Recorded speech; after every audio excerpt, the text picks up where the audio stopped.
Bună ziua, dragi prieteni!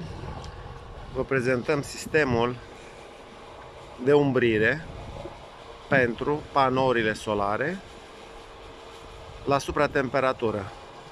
În acest moment, după cum vedeți, el urcă. Asta înseamnă că am simulat, căci senzorul de sus din colector știe că este necesar de apă caldă menajeră în boiler sau stocator din camera tehnică, în cazul de față.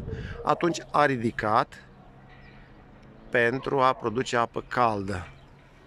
Panourile lucrează la capacitate până când apa caldă din stocator, din camera tehnică, cum v-am spus, ajunge la o temperatură dorită.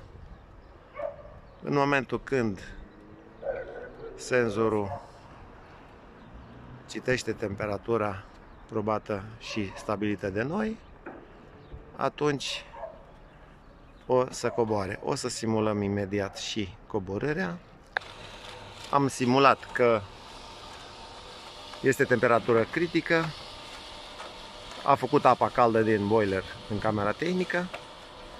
Coboară, acoperă panoul și va sta acoperit până când iarăși va fi nevoie de apă caldă.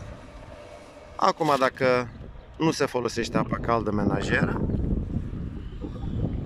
el va sta acoperit fără niciun fel de problemă. După cum vedem, sistemul de prindere este pe structura panoului, nu afectăm cu nimic panoul solar.